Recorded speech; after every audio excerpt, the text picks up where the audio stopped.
Hello दोस्तों, स्वागत है वापस से आपके अपने जन्नत आर्ट सर्विस में। दोस्तों इसी तरीके से प्यार और सपोर्ट बनाए रखिए और न्यू ईयर आने वाली है तो आप मस्त इंजॉय के साथ सर्दी का आनंद लेते हुए न्यू ईयर बनाएं और बढ़िया से फनी मस्त मस्त घूमें बेहतरीन।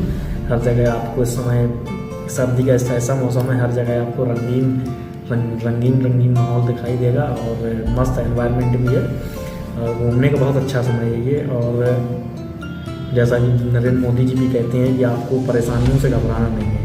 जिन लोगों की नौकरी लग गई है, कोई आज के दौर में कोई नौकरी के लिए परेशान है, कोई शादी के लिए परेशान है, कोई घर जमीन जायदाद के लिए परेशान है, तो इसी प्रकार नई साल आप बेहतरीन इंजॉय के साथ एनर्जी पूर्वक मनाइए।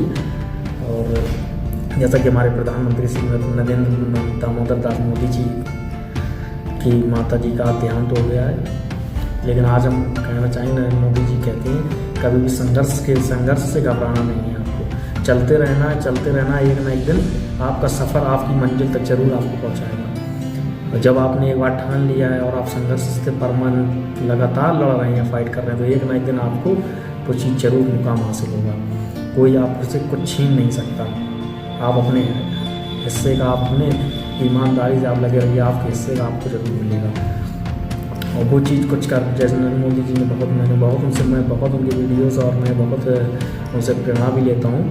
जैसे उन्होंने कहा है कि कभी भी घबराना नहीं और चलते रहना, बस ईमानदारी के साथ अपना काम करते रहना है, अपने काम के प्रति ईमानदार रहना है। तो जैसे तो आप मस्त एंजॉय के साथ न्यू ईयर पार्टी एंजॉय कीजिए मस्त बिंदास। और उससे पहले मैं सोच रहा हूँ कुछ आपको बता दिया जाए। मैं कुछ ज्ञान की बातें भी कर दी जाए, मेरे अंदर ज्ञान भी बहुत कर दिया, लेकिन उससे पहले चैनल को लाइक शेयर सब्सक्राइब करना भी ना भूलें। जैसे एक बार जब महाभारत का युद्ध ही देख लो, न्यू ईयर में मैं उम्मीद करता हूँ आप लोग ऐसा ना करें। अगर कहीं हो भी रहा हो तो ज़रूर आवाज़ उठाएं और जो सामने वाला बंदा उसको ज़रूर न्याय संगत उसके साथ निर्णय हो और आप अपने जीवन में उस बात को उतारें। जैसे हमारी महाभारत रामायण हमारे हम लोगों के लिए, हिंदू धर्म के लिए, और मैं कहूँगा हिंदू धर्म ही नहीं, महाभारत तो एक ऐसी बुक्स है जिससे आप सामाजिक चीज़ों का भी बहुत अच्छा ज्ञान ले सकते हैं। बहुत सारी अच्छी चीज़ों का ज्ञान आप उससे ले सकते हैं। जैसे महाभारत में मैं कहूँगा खलनायक महाभारत में खलनायक की भूमिका कौन था, तो मैं कहूँगा धृतराष्ट्र। महाभारत में खलनायक की भूमिका में धृतराष्ट्र ने बहुत बड़ी भूमिका खलनायक के तौर पे निभाई है, जो आँख से ही अंधे नहीं थे बल्कि बुद्धि और मन से भी अंधे थे। क्यों? देखो जब महाभारत का युद्ध स्टार्ट हुआ, उस समय युद्ध स्टार्ट होने से पहले उस समय इतनी भयानक शक्तियाँ थीं, तो धृतराष्ट्र ने बड़े बड़े एस्ट्रोलॉजर बुलाए, बड़े बड़े जो भविष्यवेत्ता बुलाए, और उन्होंने प्रमाण सहित बता दिया था कि आपके सारे पुत्र बलि चढ़ा दिए, पुत्रों की बलि चढ़ जाएगी और आपका पूरा राज्य साम्राज्य सब तहस नहस हो जाएगा। लेकिन धृतराष्ट्र तो समझो भैया, धृतराष्ट्र एक इतना भयानक अटैचमेंट, जिसको पता चल जाए कि युद्ध का परिणाम ये होगा, फिर भी युद्ध के लिए से ये सोच रहा हो कहीं ना कहीं से जीत जाए हम, और युद्ध के लिए तैयार हो जाता है। अब और भैया 7 यार पहले दाढ़ी बहुत बड़ी थी, तो आज 7 हल्की सी सेट करा के दाढ़ी आए हैं भैया, बढ़िया एकदम लग रहा है यार भाई, हैंडसम नहीं आप लोगों के लिए यार 7 करा के आए हैं। मैंने कहा एकदम नई साल में तो बढ़िया एकदम चिकू लाइव वीडियो बनाऊंगा। धृतराष्ट्र खलनायक की भूमिका निभाते चले गए। क्यों? कि देखो जब परिवार बड़ा होता है तो घर के जैसे जो बड़े होते हैं कहीं ना कहीं उनके हाथों में पावर होती है। अब वो चाहें जी, उनके धृतराष्ट्र के पास पावर थी, बहुत तगड़ी पावर थी, वो चाहते तो युद्ध, वो चाहते तो सारे निर्णय सामने करते थे, लेकिन उनकी अटैचमेंट इतनी स्ट्रांग थी कि वो निर्णय ही नहीं कर पा रहे थे। वो निर्णय ही नहीं कर पाए, अपनी इंटेलिजेंस ही नहीं दिखा पाए कि ये उनकी हमारी आंखों के सामने गलत हो रहा है और हमारे यहाँ में पावर है और हम उनको न्याय नहीं दिला पाए, या हम कहेंगे उसको रोक ना पाए। उनके सामने सारे कांड हो रहे थे और वो उसको रोक नहीं पाए, और उनके यहाँ में पावर थी और उस पावर को उन्होंने इस्तेमाल नहीं किया, सिर्फ इसलिए इमोशंस। सॉरी अटैचमेंट इतनी स्ट्रॉन्ग थी अपने पुत्र के लिए कि सारा राजपाट छीन करके सारा उनको दे दिया जाए। तब लेकिन जिसको पता हो जाए कि युद्ध में ये नतीजे हैं, वो क्यों युद्ध लड़ेगा? और किससे युद्ध लड़ रहे हैं? अपने घर परिवार से। और सही नहीं थे उस जगह, वो गलत भी थे।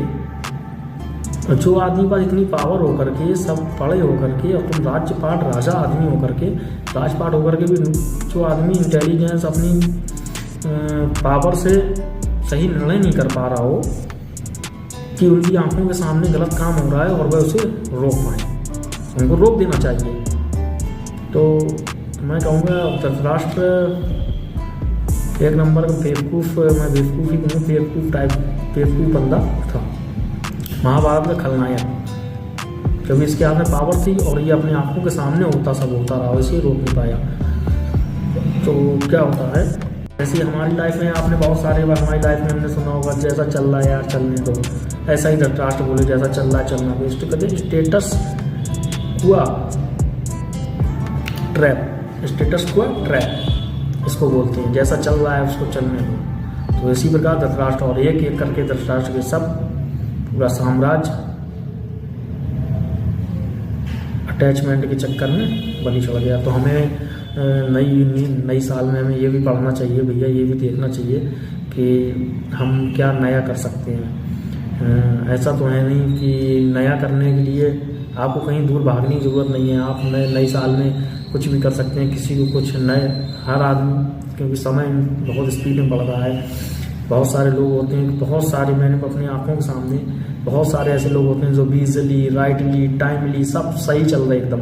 अब ऐसी सिचुएशन आ जाती है, बड़े बड़े बहुत सारे, बहुत 150 करोड़ 55 करोड़ आबादी हमारे देश की है। बहुत सारे, मैं यहीं ऑफिस में ही बैठता हूँ, बहुत सारे ऐसे केस देखने मिलता है।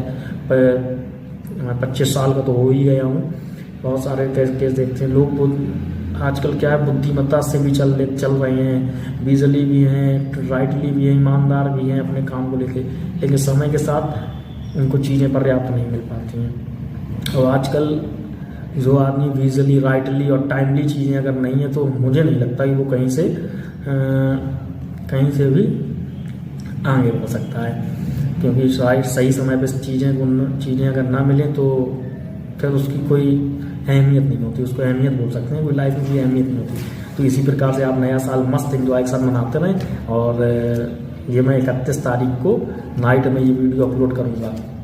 आपसे उम्मीद है कि आप जिस धर्म रिलीजियस के हैं, आप एक बार जरूर मध्य भागवत गीता को उठाएं। और ये एक मोटिवेशनल बुक भी है, इसको आप पढ़ें, अपने जीवन में उतारें, नई साल को एंजॉय के साथ जिएं।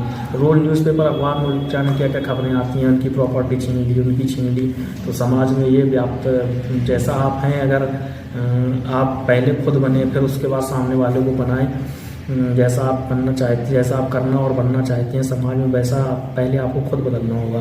तो नए साल में उम्मीद करता हूँ कि आप कुछ नया अच्छा पढ़ेंगे, नया अच्छा करेंगे, और आप अपनी भी आप अपना भी आशीर्वाद मुझ पर बनाए रखें।